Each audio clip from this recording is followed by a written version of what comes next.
او زما په اسلام باندې ډیرو مینو، ډیرو غیرتمندو، ډیرو درنو محترمو مسلمانانو ورونو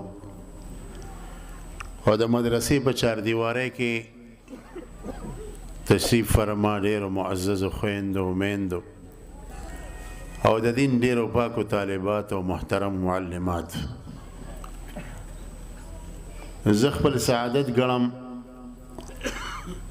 چې الله رب العزت د جناب مولانا مصباح الدین صاحب دې مبارکې مدرسې ته د راوستو عظیم الشان توفیق را نصیب کو. اسیم زما د باجوړ د دې غیور مسلمانانو سره ډیره مینه ده. د دې ځای خلک اسلام زړه ته ورکوزي، کو زنانۍ کو نارینۍ د اسلام سره په صحیح معنو کې مینه کوي. ما سوچ کو چې دې غیرتی خلکو ته زه په څه حوالې سره خبره وکم، ځکه ډېر خصوصیات او ښه عادتونه ماشاءالله ستاسو کې شته. بیا مې وکته چې دلته د علماو لږ کمی پیدا شوی دی، نو د علم په فضایلو کې یو څو خبرې وشي دا به ډېره مناسب وي. اسلام کې عزتمند د ټولو نه لوی دولت علم دی او د علم نه په اخوا لوی دولت نشته، بلکې صرف د اسلام نه دی وخت کې د تمامي دنیا فیصله دا ده چې پوهه چې ده، علم چې دی دا د ټولو نه لوی دولت او قیمتي شی دی. اسلام وی دا دولت په دویم نمبر دی او په دریم نمبر دی. اسلام وی ځمکې دا ډېرې وروستو دي، جایدادونه بینک بیلنس جوړول، ګاډي اخیستل، دنیا کې د دنیاوي عهدو دپاره تګ ګدو کول دا ډېرې وروستو دي. اوچته درجه چې حاصله ده هغه علم او علماو ته حاصله ده. پخوا زمانه کې به بادشاهانو په خپلو بچو باندې علم کو، د ټولو نه اول به یې عالم جوړ کو او د هغې نه پس به بیا هغوی نور کارونه کول. سیر اعلام النبلا امام شمس الدین ذهبي صاحب یو کتاب لیکلی دی په 13 جلدو کې. د علماء کرام یې پیژني، د یو تابعي حالات مې پکې کتل، عطا بن ابي رباح، چې دا د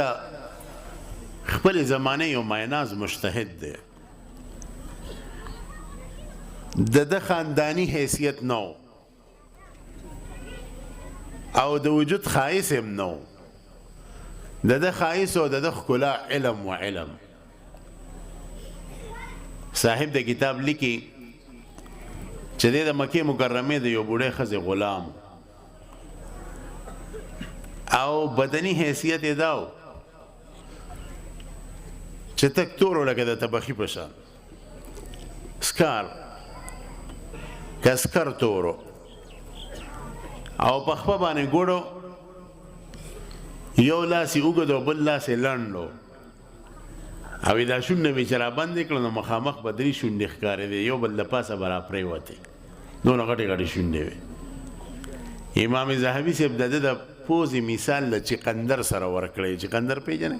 دې علاقو کې نه یا مردان دې طرف ته ډېر کېږي، څنګه چې د ګنو نه چیني جوړېږي د چقندر نه هم چیني جوړېږي، قدرتي خوږ یې الوام ته خلک پخوي، ډېر خوږ شی دی او غټي داسې د ټیپر نه هم غټي وی د چقندر په شان پوزه وه. د خپل مولات او مالک ورته وی چې تا زه ازادوم د الله د رضا دپاره، د ما د دنیا کارونه خو هسې هم نشي کولی، نه کم از کم حافظه دې قوي ده، ذهن دې ډېر مضبوط دی، نو علم وکړه نو ماله به صدقې جاریه شي. علم ته پرېوت، علم یې حاصل کو تر دې چې د عالم اسلام یو مسلمه عالم او شخصیت جوړ شو. هغه وخت بادشاهي چې و د امیر المؤمنین سلیمان بن عبدالملک په لاس کې و، د بنو امیه بادشاه او دارالخلافه دمشق و. شام او دونه په غټ ځای هغه بادشاه و چې پاکستان غونته ملک د هغې په ګوټ کې چې ته راځي یعنی عراق شام مصر جزیرة العرب جزیرة العرب سعودي چې وده تاسو وایي څونه غټ دی تشې شاړې وي وي پنځه شپږ پاکستان چې ریودی کې نو سعودي ته ورسي په هغه وخت کې سند د فتح کړی و سپین اندلس باندې د ده حکومت و دا دونه غټ امیر المؤمنین سلیمان بن عبدالملک په ښار کې عطا بن ابي رباح صاحب یو ورځ د خپلو بچو ته وایي شهزادګانو ته چې راځئ د مولانا صاحب ملاقات ته ځو هغه نه به دعا واخلو را روان شو تر مسجده پورې د سره خپل پروتوکول او پولیس او نوکر چاکر هغوی ته واپس شرور حضرت دا نه خوښوي ساده سړی دی جومات ته ورسره یوازې ورغی هغه په نفلو کې مشغول دی په تحیاتو کېناسته او بچو ته یې پوره ادب خیر و چې لکه د مولانا صاحب مخکې ګورې پرلتو نه وایه هغې دوزانو کېناست په تحیاتو امام عطا بن ابي رباح صاحب چې د نفلو نه فارغ شو مخ یې راواړو ګوري چې امیر المؤمنین ناست دی او ته حضرت قربان تاسو راغلی امیر المؤمنین خیرو همه مسله ده یاره جي راغلم چې د بچو ته مې دعا وکړي او دعا ورته دا وکړي چې ستا په شان عالمان دې الله جوړ کړي دا ورته نه وایي چې د بچو ته مې دعا وکړي چې زما نه پس دا کرسۍ د دې لاسو له راشي او دیم صدران جوړ شي امیر المؤمنین جوړ شي دا ورته نه وایي چې دې ته دعا وکړي چې زما نه پس دې د ډېرو مال دولت خاوندان شي دا ورته نه وایي چې کاروباریان او بیوروکریټس شي دا ورته نه وایي چې دنیاوي عهدې ورته میلو شي وي دعا ورته وکړي چې ستا په شان عالمان ته الله جوړ کړي د دعا وکړه دغه دوران کې په سوونو خلک د مسلې د تپوس ته پر راغلي ځکه ډېر غټ مفتي وه یو کس تپوس بل کس تپوس د عالم چې په دې دین او مسلو کې ورډوب شي نو د دنیا مافیها نه بېخبره یي نو دې خلکو ته مستفتیانو ته متوجه شو د مسلو والت بادشاه په شا باندې پاتې شو دا د دربار د اصولو ډېره غټه بېادبي وه چې بادشاه دې د په شا پاتې کړي نو دې خلکو ته چې جوابونه ورکول نو امیر المؤمنین سلیمان بن عبدالملک دا خبره محسوسه کړه اگر چې هغه د عالمانو سره مینه خو د بادشاهۍ خو خپله نشیه نه د خپلو زامنو ته وایي راځئ بس دې بچئ دا شته بېعزتي مې ډېره وه نوره بېعزتي به برداشت نه کړم پاڅېده او د جومات نه چې بار شو د خپلو زامنو ته وایي کور مړنګ شه عالمان جوړ شه چې داسې عزت دل الله درکړي چې ما غونته بادشاه په شا باندې پرېږدي خو کړت نشم کولی ما ته پته ده که دې عالم باندې زه لاس اچوم نو تمام ملک کې راته بغاوت جوړېږي او زما حکومت کو په سټونو دی د دې عالم حکومت په زړونو باندې دی نه ده باندې زه لاس نشم اچولی عرض دا کوم چې پخوا به بادشاهانو په خپلو بچو باندې علمونه کول موږ ته د استادانو یو واقعه بیان کړې ما کتاب کې نه ده کتلې خو استادانو فقه خلکو بیانه کړې دا امام خیالي چې و د شرقید حاشیه لیکلې ده نو علماء کرام یې پیژني دا د خلافت عثمانیه په وخت کې ډېر لوی عالم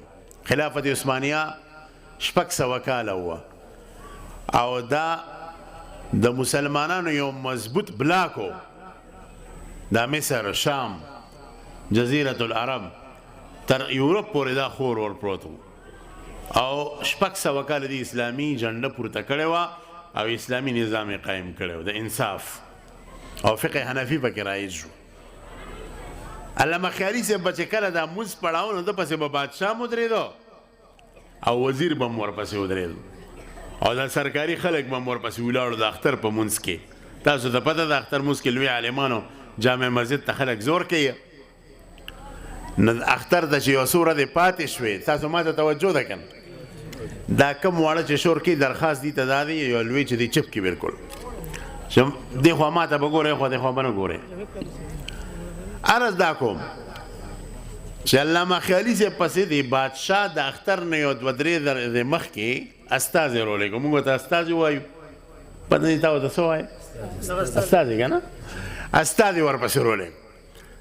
چې د مولانا صاحب نه تپوس وکړه چې د اختر مونځ به څه وخت کوو چې مونږ بیا حاضري وکړو عیدګاه ته نه چې د استازي ورپسې راغی نو هغه ورته پکې داسې ناز او نخره وکړه هته پته و چې بادشاه زما نازونه وړي وی بادشاه سلامت ته به ووایي چې زه به د اختر دا مونځ پړاو کوم خو زما یو شرط دی پیریله او هغه شرط دا دی چې ما پسې به د ناوې هغه ډولۍ راوړی زه به په دې ډولۍ کې کښېنم او د بانس دا یو طرف په د بادشاه په اوږه پروتي او دا بل طرف به د وزیر په اوږه پروتي او زه به دې ډولۍ کې ناست یم عیدګاه ته به مې وړي واپس به مې راوړي مونځ پړاوم او که دې ته نه تیار ورته وایي موریان ډېر دي په بل چا دې مونځ پړاو کړي شرط ډېر عجیبه وه او دې ډېر سپکدست یم هغوی ته څه مسله هم نه وه علامه لکنوي صاحب لیکلي دي وایي چې به کله به ده د غټه ګوته د لاس ته او دا منځنۍ ګوته به یې داسې ګول دایره جوړه کړه دا خپل بل لاس به یې پکې ورکړو وایي تر دې مټ پورې به پکې لاس ورننوته سپکدست یو داسې نو هغو ته په اوچتولو کې هم څه مشکلات نه وو او دا ډولۍ خو ستاسو د علاقو کې غرونو کې نه وي چې پې راکوزئ او بره کوي نو استاد یې لاړ او بادشاه ته وایي چې جی یو خبره کوم خو تاسو راته غوسه شئ جان کې امانت د مولوي صاحب خو ډېره عجیبه خبره ماته وکړه څه خبره یې درته وکړه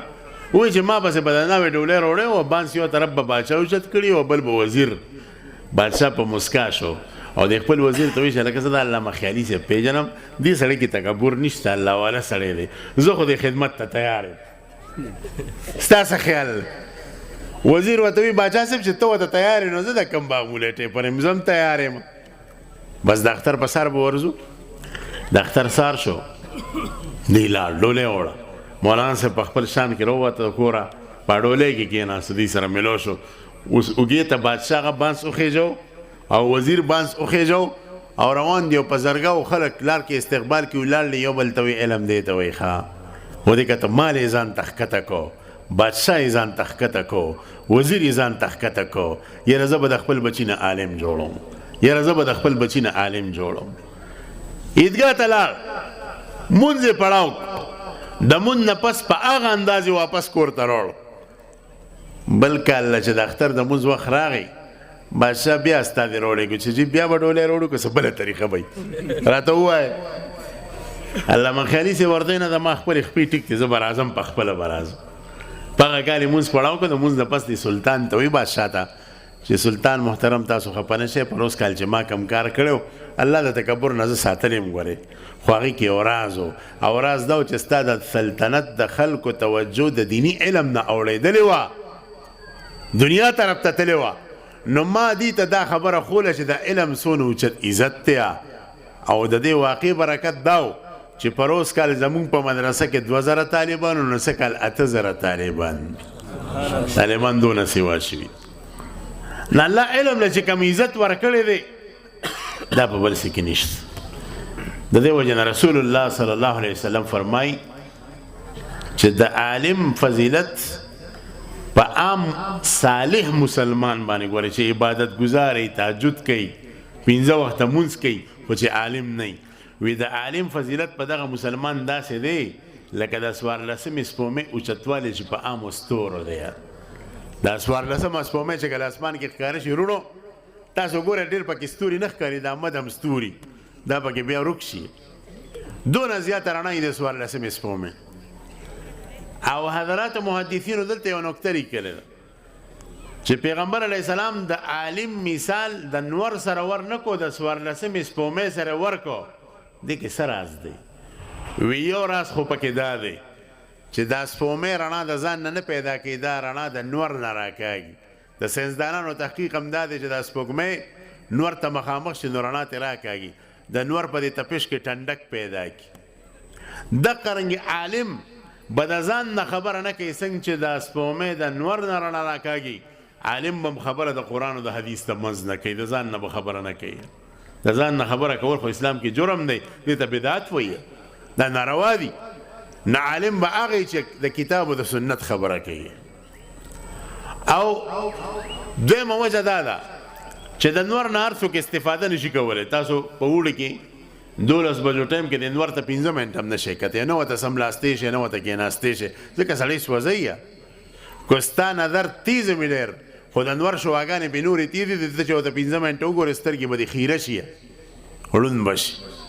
د انور نه ته استفاده هغه شان نشي کولی او 14 سپومې چې ورته مخامخ شي څادر ورته واچوه سمله شپه هم ورته تېرولی شي کته هم شي ورته استفاده هم ترې کولی شي او نور فضایل هم د دې نور د دې سپومې د 14مې د رڼا دي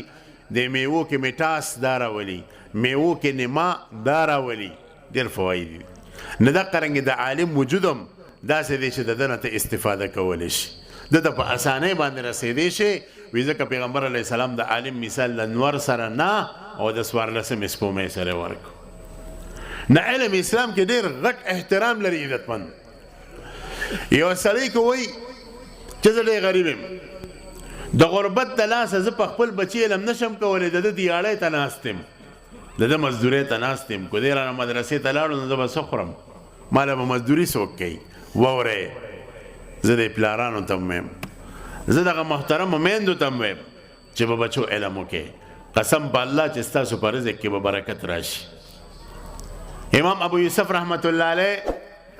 د امام ابو حنیفه صاحب شاگرد دی او دا د عالم اسلام اول قاضي القضات او چیف جسټس د بنو عباس ته دور پاتې شوی دی اول اسلام کې چیف جسټس امام ابو یوسف صاحب دی چې کله طالب ډېر غریب و یو څو ورځې رانغی امام ابو حنیفه صاحب ورته کتلي و حدیث کې راځي اتقوا فراسة المؤمن فإنه ينظر بنور الله د مؤمن د فراست نه یریږه دی په نور د الله سره ګوري امام صاحب د ده د تندي کې علم کتلی و نو چې امام ابو یوسف صاحب لا طالب و ماشوم رانغی یو څو ورځې پس امام ابو حنیفه صاحب ورته لکه ابو یوسف غیر حاضر وی چېرته وی چې مونږ غریبانان پلار مې راته د مزدورۍ ویلي او یو پیغور یې راته کړی وه چې ابو حنیفه خو مالداره مولا دی واقع چې الله پاک هغه له رشته ورکړي د دنیا راځه اپسې مه ځه مونږ غریبانان یې ته خپله مزدوري کوه نو د پلار د پیغور مجبوره کړی وم مزدوري مې کوله منځ کې موقع ګورم او سبق له به راځم خو غیر حاضري به پکې کېږي امام حنیفه صاحب په دې خبره خفه شو ورته بچې تا کې کمال شته د سبق مه پرېږده ته به پابندۍ سره راځئ او د خپل پوزي د لاندې نه د اشرفو یو تیلی راوباسه او ده ته یې ورویشته وی لاړ به چې پلار ته به دې دا ورکې او چې کله په ختمېدو شي نو ما ته به بیا وې نو بله تیلی به زه در کوم خو ته سبق غیر حاضر مه کوه سبق له پابندۍ سره راځي امام ابو یوسف صاحب وی قسم دی کوم استاد ته ویلي چې تیلی په ختمېدو ده وی هغه ته به پته نشته چې کشف وشه څه چل به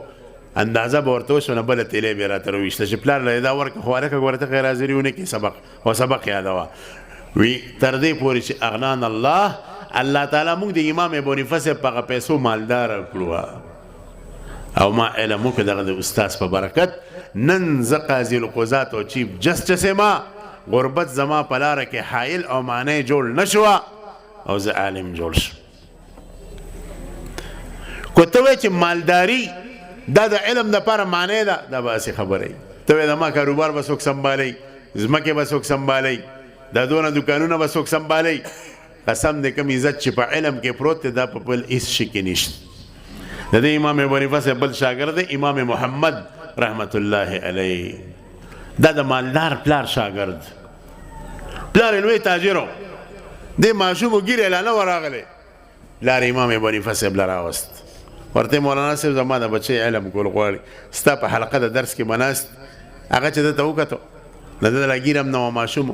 پلار ته وله وایي چې زما په درس کې د ناستې شرط دا دی چې ده ته به قرآن په یاد ویادوي ځکه مسلې زه د قرآن نه راوباسم نو دی خو لا حافظ نه دی دی د اول حفظ وکړي غرض یې دا و چې ماشوم دوه نیمو کالو کې حفظ کوي او بیا چې دی حفظ کې لوی شوي به ګیره به هم راغلي وی ټیک ته جي چې لاړ هفته پس امام محمد بیا راغی پلار هم ورسره دی امام حنیفه صاحب ورته لکه محمد تا ته چې ما وایي چې حفظ به کې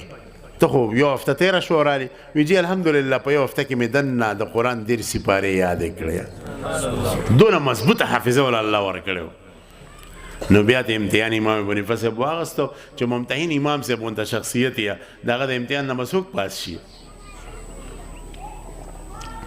محمد دا امتحان پاس کو کامیاب شو امام حنیفه صاحب ول شاباسي ورکړه لکه تعالی خو الله پاک ډېر د کمال ذهن درکړی دی ته لایق نه دی چې د الله د دین خادم شو د دین حفاظت وکړي خو ما ته مخامخ نه کینې په دې اړخ به کینې طرف ته به کښېني د ده ګیره نه و الله وله ښایست هم ورکړی او دا بزرګان چې څنګه زنانو ته نه ګوري نامحرمو زنانو ته نو ماشومان چې ګیره نی راغلي د هغو هم د نظر حفاظت کوي ورې وي ته به زما اړخ ته کښېنې مخامخ به نه کښېنې متقي و ډېر امام صاحب 4 کاله مسلسل امام محمد د امام ابو حنیفه صاحب د سینې د سمندر غونته علم اوس کو او هله د هغه ځای نه پاڅېدو چې امام ابو حنیفه صاحب وفات شو د هغې نه پس لاړو د هغه مشر شاګرد امام ابو یوسف نه شاګردي وکړه د هغې نه پس لاړو مدینې منورې ته امام دار الحجره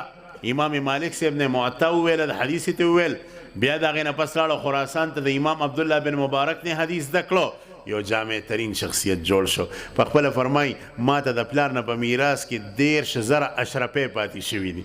اشرفې د سرو زرو پیسو ته وایي لکه د دې زمانې 3 کروړه روپۍ وي ما 15,000 اشرفې د قرآن حدیث او د فقې د زده کولو په علم خرج کړي دي 15,000